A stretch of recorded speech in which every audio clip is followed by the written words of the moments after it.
गणपती बाप्पा मोरया, पुढच्या वर्षी लवकर या घोषणा आता सगळीकडे दुमदुमायला लागलेल्या आहेत। राज्यामध्ये बाप्पाला निरोप देणं सुरू झालेलं आहे। तिकडे पुण्यामध्ये देखील घरगुती गणपतींच्या विसर्जनाला सुरुवात झालेली आहे।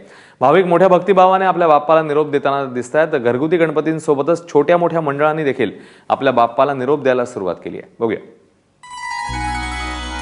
11 दिवसाचा पाहुणा बनवून आणलेला लाडक्या बाप्पाला आता विसर्जित केलं जात आहे। भावपूर्ण निरोप या ठिकाणी पुण्यामध्ये देखील दिला जातोय।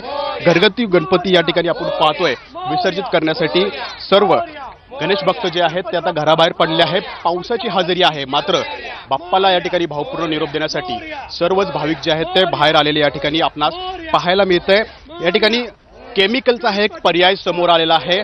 पीयूपी ज्या मूर्त्या आहेत त्यांना त्यामध्ये केमिकलद्वारे विसर्जित केलं जात आहे। परंतु दुसरीकडे आपण पाहू शकतोय वाहत्या पाण्यामध्ये असेल अथवा हौदामध्ये या ठिकाणी बाप्पाला विसर्जित करण्यासाठी देखील भक्त या ठिकाणी सरसावलेले आहेत। भक्त या ठिकाणी बाहेर येत आहेत। लाडक्या या बाप्पाला 10 दिवसानंतर 11 दिवसानंतर या ठिकाणी भावपूर्ण निरोप दिला जातोय आणि याचबरोबर पुढच्या वर्षी लवकर येण्याची देखील साथ या ठिकाणी घातली जाते।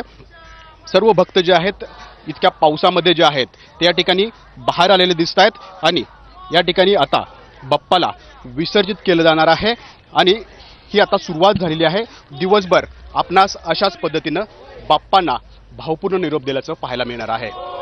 कॅमेरामन तुषार ननावरेसह नाजिम मुल्ला, एबीपी माझा, पुणे।